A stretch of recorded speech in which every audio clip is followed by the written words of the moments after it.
following program was provided by an independent producer solely responsible for its content. The opinions expressed do not necessarily represent the views of this station, its staff, board of directors, or underwriters. My name is Jasmine, and I am a recovering drug addict. My name is Richie Farrell, aka the Old White Junkie. And we are your hosts for Exit Team Nashua. Our mission is to bring recovery into the living room. Last year, over 72,000 Americans died of an accidental overdose. That's almost 200 Americans every single day. We will bring you guests with real-life experiences with addiction and recovery. Welcome to Exit Team Nashua. Hi, welcome to Exit Team Nashua. My name is Jasmine and I am your host. Exit Team is a show where we take people with real life experiences with addiction, trauma, and we bring it right into your living room. As always, it's an honor to be here with you and to do the show and share the experience and the time with you. And for myself, it's always an honor to be here with the co-host. Hello.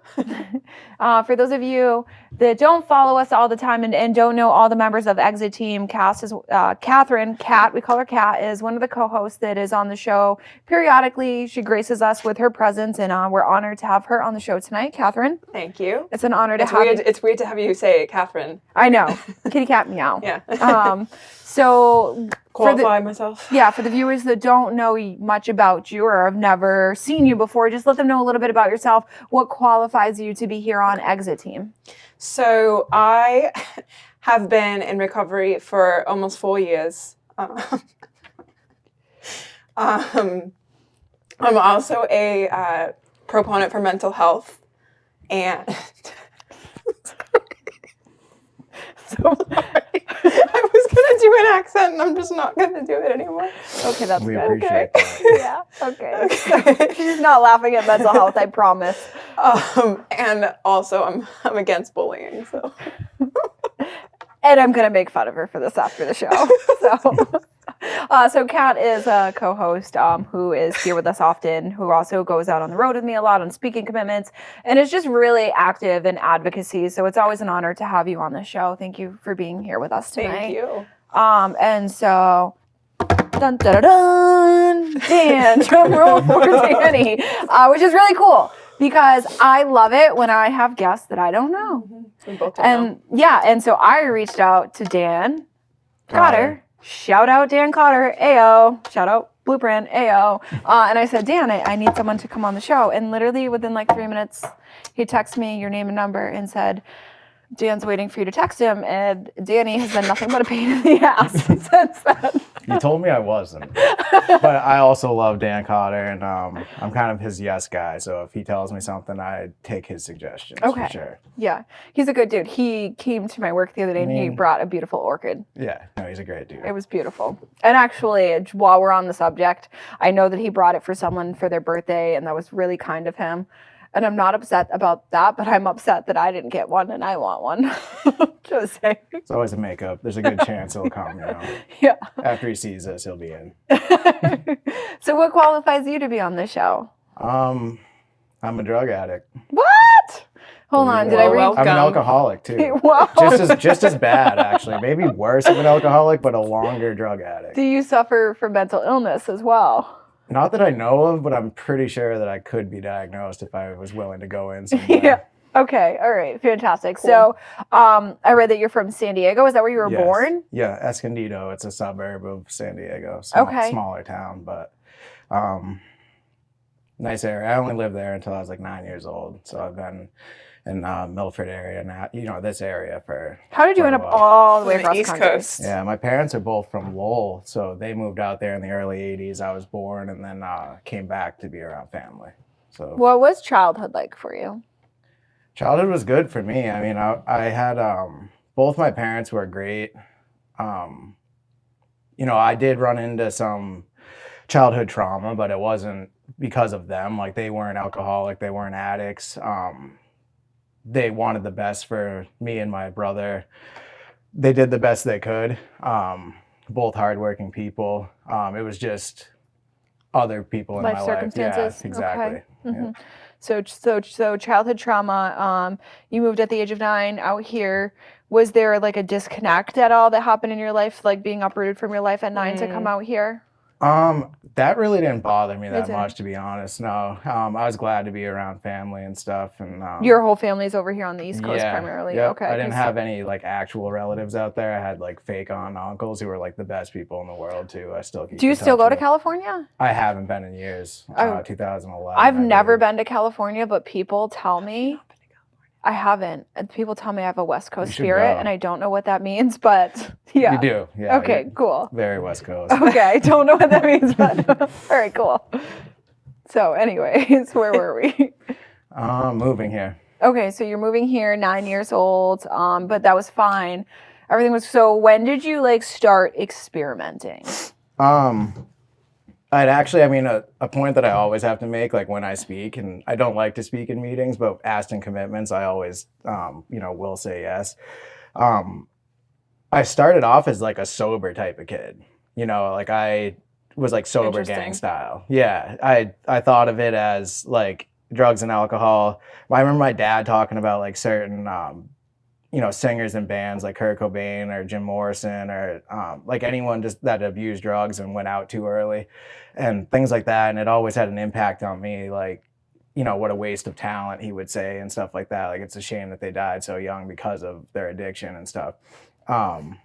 And he was a motocross racer, which I became, and it's a very competitive sport. You have to be very healthy. Right. The all right state that. of mind. Yeah, so it was like, Was that out here, like on the East Coast Yep. that you did that? yeah, Okay. I went to Florida for winters and stuff, but That's really cool. yeah, it was fun. But I just looked at it as like training and all that. I couldn't mess up my body. I couldn't mess up my mind. And I basically thought anyone who did it was like a loser. I would like find out my brother was smoking weed and I'd like go kick his ass and like his friends' asses. And like, I'm like, it was just a total different mindset back then. My parents got divorced when I was like 17. And I ended up experimenting at that point is when it really started happening. I drank before that and stuff a few times, but it was I could have seen it even back then that I was an alcoholic drinker, because it was the few times that I would drink, I'd be like the guy in a coma somewhere, like puking everywhere.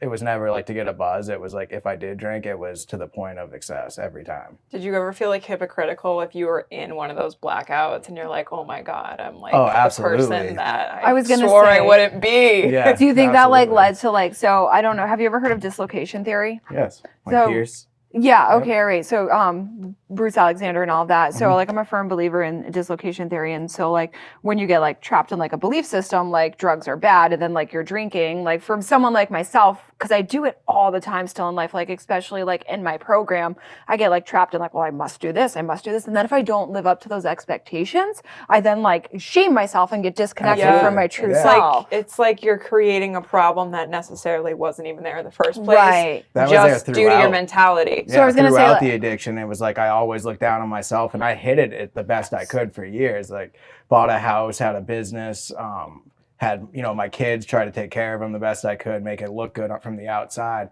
I was totally ashamed of it, and I have a brother and what I consider a stepbrother and all that, and that were active and that were out in the open much more than me, and I hid behind them. Like Yeah. I made it look okay, and nobody knew I had a problem for years. I definitely within my relate family. with having heavy shame. Mhm. That was like my main fuel source that I used throughout addiction. I mean, it got to a point where I was just like, I was always alone. Absolutely. And it's a really dark place to be. Yeah, you hide so that people don't see you, really. It's like I wanted to get drugs, go home, and Yeah. not be out where anyone's going to know that I'm Yeah. that person. And I also identify with having to put energy forth just so that others, will perceive you a certain way, because that matters so much to you. Mhm. Like when I was, drinking every day and mixing it with different substances, I would put on makeup and like get dressed and like want to look presentable to like go to the store to get something to like mix it with or whatever, because I needed someone else to tell me that like I was You look okay. alright, That I it wasn't as bad as I felt. Okay, so how old? So you were like started drinking at like 17. I had started drinking before that, but it was Okay. around 17, 18 that it was like something I was looking forward to all the time. Okay. You know, it Were you was, still in school? yeah, I graduated early from high school, but it was like my group of friends. It was just waiting for the weekend, like where are we partying this weekend type of thing. And as I said, I was always the one who was just trashed, you know, and even with weed, you know, smoking weed and stuff like that. And then around that same age, I don't know if you guys remember like Brass Monkey in Manchester. It used to be a club. I'd like doing coke there and stuff around that age. And it wasn't really until I went down to Florida that I was exposed to harder drugs. Did you go down there for motocross? I did, yeah. Okay. And it was, you know, broken bones, and then also to stay up driving. So I was either painkillers for broken bones or Adderall, which Were turned you into getting meth. prescribed opiates? Yeah, I remember the first opiates I got prescribed were for mono, and I was Really? like bedridden. Yeah, I was bedridden. That's I went so to Nashua interesting. here to St. Joseph's. My mom brought me, and she was like, "This kid's like the biggest baby." I was like literally in the fetal position in her shower. The mom, and when she brought me there, they were like, "This is like the worst case of mono ever." Wow. So they just gave me painkillers, and that day I was up like doing all kinds of stuff, and I That felt should have been a I sign. had- seriously. Yeah. I It had really the same is. type of reaction for opiates. Most people Me- take yeah, I they're would get great. Energy. Yeah. It's weird how good they are. That's Yeah, a sign I painted right my there. whole apartment. Yep. Yeah, it was, she still talks about that too. My mom talks about like I was up like moving beds around. Like I was like, I feel great. Yeah. now, you know. I actually, when I started feeling that for the first time, I remember thinking like, this is what I need to be 24/7. Not just, and I sold it on that. Like, Yeah, I was have like- arrived moment. yeah, and I was like, this is the treatment for my depression that I need. Like, I need opiates every day Absolutely. to not feel my depression. I actually like had this conversation with a doctor. Yep. Which would be great if we didn't have like that addictive component. It would have been a solution Right, for us. because but we have the long-term- threefold. Yeah, long uh-huh. term, it's absolutely not going to work. Right. It is like I can remember calling my parents too, and I'd be detoxing, and I wouldn't know that's what was going on, and I'd be like super emotional. I'd just be like calling them, like sobbing. That's why you're not allowed to have phones and detox. Yeah, seriously. And I had no idea what was going on because I didn't even know that I was addicted to a substance yet. So I'm just like, I didn't know. I'm just sobbing on the phone, like, I don't know what's wrong with me, you know? And they're like, okay, dude. So I like am still a crazy person in sobriety, and I always go back and forth between a keto lifestyle. And whenever I like that first week of keto, like I'm so emotionally unstable because my body's detoxing from sugar, and like I'll be crying and I'll be like, why am I crying right now? And then I'll be like, wait a second, you're like withdrawing from sugar, and like my emotions are so all over the place. That's what keto is, no sugar? Yeah, I and you wasn't like sure. you literally like go through like withdrawals from High it. fat, I low bet. sugar. Yeah. Mhm. Okay, so like there's like a lot of stuff we're missing in there, and we don't really need to like cover all that. So like you got into drugs, pretty bad. What happened? Like how? Like I ended up here. Anyway, anything like just like what happened? Like what got so bad that like you didn't? Because I mean that lifestyle serves a purpose until it no longer serves a purpose anymore. Oh yeah, absolutely. I mean, it like she said. I mean, it was covering my like depression. Mm-hmm. You know, that was marked basically since like the age of 9. And I mean, I don't think that had anything to do with the move, like you asked earlier. But at that age in San Diego, my mom had noticed like that in me back then. I think it was just being very uncomfortable with myself, worrying about other people's vision, like what they thought of me. It was like 100 people could like me, and if that one dude didn't like me, I like all you listened fixated on. Exactly, and then I wanted to kill him too. So I was like, I still have to remind myself on a daily basis. I try and listen to Wayne Dwyer every day. I try and listen to him because I find so much of my self-worth in who I am wrapped up in what I do.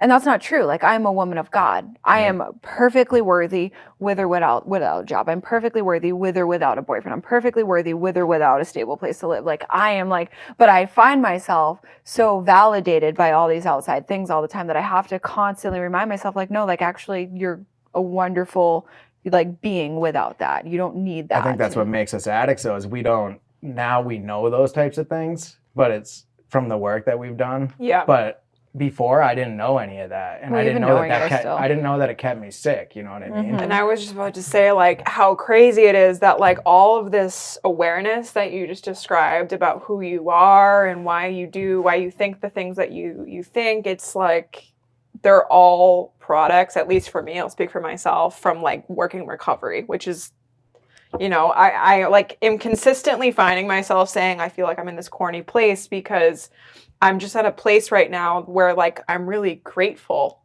that like, you know, I found this thing that saved me from the brinks of death, but like it also gave me so much awareness into who I am, how to be a better person, how to have better relationships, how to like be the person I want to be. And that's literally like where my life is at right now. Yeah, I Yeah. couldn't agree more. Absolutely. So, how old were you? How long have you been in recovery? 15 months. now. 15 months. Yep. Awesome. Okay. So what happened 15 months ago that you had like finally ready to like make a change? My house had started foreclosing like years before from not paying, and I had went through like bankruptcy, all that, trying to catch back up on it, making like double payments, and that only lasted like a few months again until I was like, I can't even make that payment, so I'm just gonna like keep that $3,000 and just get high with it instead of making any payment. Got to the point that like my power was at $2,000 shut off at my house. Just so we ended up renting a different place and just leaving the house that I was, you know, buying at the time or owned. Lived there, and things just got even worse. It was overdoses, you know, DWI, overdose DWI, like, you know, found behind the wheel, overdose with the keys still in the ignition, all that, and then just the absolute agony of detoxing and for the purpose of trying to save my custody of my kids. That was what really did it in the end, was because DCYF was all over us about both my kids.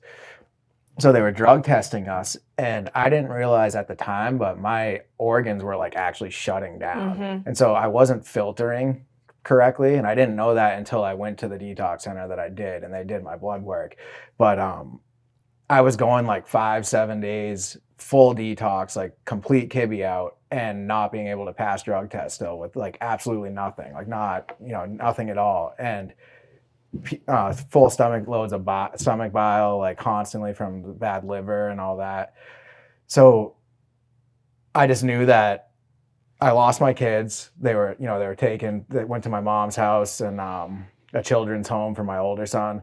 And what really actually got me there was I had broken a needle off in this arm, and I left it in there for like 3 days festering, just like I couldn't even see it. And when I went into the hospital, it was the same nurse who had seen me overdose a few times. And, you know, basically it was just like, you know, told me how to get to treatment and all that. And my mom actually brought me to the fire station in Nashua, went to the respite, and then luckily was taken out of the respite up to a rehab center. But it was just being absolutely tired of it. You know, I loved the lifestyle for a long time. I loved Lawrence trips. I loved all that stuff. You know, it was like I couldn't wait. And at the end, it was me like, you know, pulling to exit 39, like the Cracker Barrel, and having like tears coming down my face after going and stealing a spoon and like not wanting to do it anymore. Yeah. And it was like, but I had no solution. I had no knowledge on how to get help. And I didn't want that shame. I didn't want to give up because I didn't want people to know what I was doing. There's a quote, and I don't know if I'm going to say it correctly, but it's like change happens when the fear of staying the same is greater than the fear of basically of change, I think. I know the quote and I'm trying You know what I mean? Yeah. It's like, I really think of hard. it as like a seesaw. And it's like eventually, you know, you keep on adding and adding and adding and adding and adding. And eventually it's like the cons are outweighing the pros. And it's like it no longer is the experience that you once had. It had been like that for a long time too. And it was just absolutely miserable for years. It was just I couldn't go to work. Like my wife at the time was a stay-at-home mother with the kids, and I was supporting both of us. And it was like I needed that job. I couldn't there was years that I could go in dope sick and manage, but at the end my habit had got so bad that it was like I was missing days because of it. I was working 2 jobs, and it was just absolutely miserable. I just knew no other way. Like I didn't know how to get out of it myself. So when you got into recovery, what were you hoping for? I mean, originally I went to the respite and I thought, I just think that's such a cool story because you need to go to the respites and show them, especially now that I actually just did the other day. I love that Yeah. because I have friends that work in the respite, and it's sometimes very discouraging because like no one even stays and all Yep. these things, and as you're talking, I'm just sitting here looking at you, and I'm overwhelmed with happiness because how cool is it that like you're a product of success from that?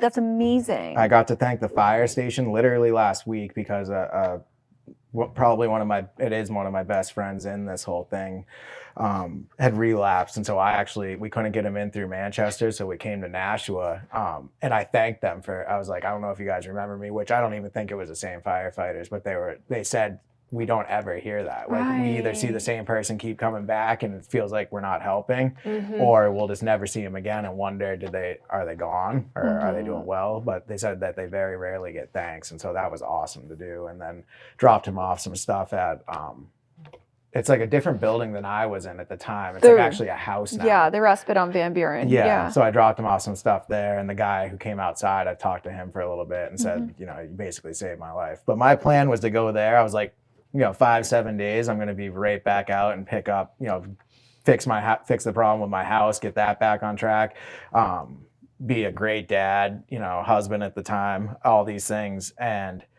it became evident very quickly that was not going to happen. And I remember getting pissed because I don't know if I should say that or not. There was a woman who came in from the treatment center I went to with business cards, and she was asking me to I had private insurance and all that, but seeing, you should come up here. And I'm like, no, I'm going to be here for a week and I'm going to go back out and do my own thing. And she's like, let me know how that works out for you, dude, And I went back to my bed, like super spiteful, and thought about it for a minute. And I'm like, she's right. Like I've tried it for a week on my couch and it never works out 100 times, So we have a question. Yeah. Randy. Shout out to Randy. Ayo, Randy. Randy wants to know what you do for work now. I'm a machinist. Okay. My father owned machine shops as a kid. Okay. And I just would help, make production parts and things like that. And once I got out of high school and needed a job, it was kind of what I knew how to do. So I've been doing it for a long time now. That's amazing because 15 months ago you were in Lawrence. You had a broken needle in your arm, like begging for help at the respite center. Yep. And like now you're like showing up to work every day and like you're a healthy person. And yeah that's awesome. It's great. I love Randy. I know who that is. You do? Yeah. Oh. That's really cool. Sorry, before I interrupted that. It's just this question had been up on the prompter for a while, so I wanted to ask you what we were talking about something before I rudely interrupted. Oh, it's all good. It was just the treatment centers, but I remember, from there it turned into long-term treatment. Like once. So you went to long-term treatment. Yeah. Seems to be a theme tonight. Yep. It Treatment was a works. place located in Derry, but okay. I went there for a couple of months and everything just kept working out for me. And like throughout this whole thing, I always had like a faith in a higher power, but it wasn't until, being shown like clear signs that things worked out to my advantage that I realized that like the power behind the whole thing. Like it was only like, oh man, I'm 13 years old and I just got my girlfriend pregnant. Like God help me through this one. Like there was only things like that. It wasn't ever praying to him to be shown how to be a better person and all that. And I learned that up there. And so it was like... No, it's really cool. So I was listening to a podcast the other day. Kat, explain, what's a fruit you've never tried? Kumquat. Have you tried a kumquat? Okay, something else, another fruit. Or that I've never vegetable. tried? Or vegetable. Ah, man, I don't know. You're stomping me here. Is this what it's about? You're trying to stomp me? I'm getting to something. I just need you to tell me something. Fruit? Anything. Something. Man. That you haven't tried. Sushi? Do you like sushi? You No, must. I don't really like sushi. Oh, damn it. Lobster? Okay. I don't like lobster either, no. Okay, let's pretend you've never ate an orange. I've never ate an orange. Describe to Danny how an orange tastes. Go. It is citrusy. It's very... Can you taste it? It's very No. refreshing. Can you taste it?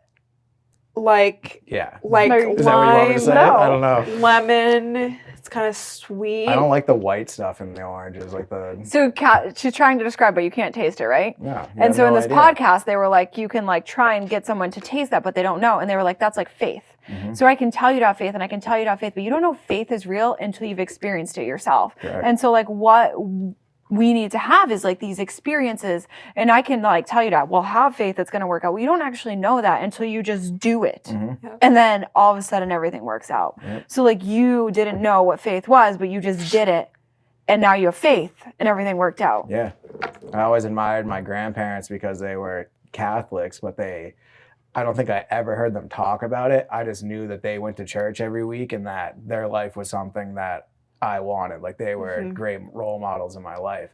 They never pushed it on anybody or anything, but I always respected that about them. Mm-hmm. So I'm glad that I have a connection with my higher power now, and it's definitely saved me because it was like once I was up there for 21 days out of the 28, and I got kicked out for my insurance, and then it was like everything worked out to go 2 months to the other place, and then I'm at Jonathan Gerson's house and Dan Cotter's house now. I've been there for a year. Let's give it a shout out. What is it? Into Action Sober Living in Manchester. Best Shout house out out. there. Woo!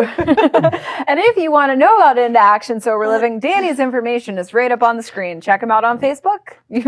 He's wild. He put his phone number up there. Hit me up. Or email him. Recovery purposes. Yeah, only. I used to put my phone number up there, and I'm just going to tell you, I started getting things I didn't want. You're, so you're a girl. I though. no They're not longer gonna do put that my to phone me. number up on the They better prompter. not. I'm gonna send them to you if I do. You're the one who got me into this. Yeah, so. All right, cool. So yeah, you and everything just started like working out, and so nothing worked out the way you wanted to when you first got sober, Nope. but things are pretty cool today. Yeah, I mean everything. There was nothing I could do, but it's like everything that I was worried about, the reasons I didn't go to treatment have all, everything worked out perfect. Mhm. It really did. And, my kids are healthy and happy. Got my license back after a couple of DWIs. Just everything's Really fallen cool. into place that I was like, I'll never get that back. You know what I mean? So it's just great to be alive today. Awesome. For anyone that's watching and struggling, what do you have to say to them? Don't be afraid of the shame behind it. Don't be worried about what other people think. The amount of support that I got once I went through all this was incredible. Like it was the people that I thought would judge me the hardest were the ones who came through and have shown me the most support. And so I think that's like the biggest thing, as we talked about earlier, is like people just need to not be scared and just go for help. You want to take us out in a British accent? Well, as you can see, I'm definitely American, but thank you for joining us. Thank you. And Godspeed.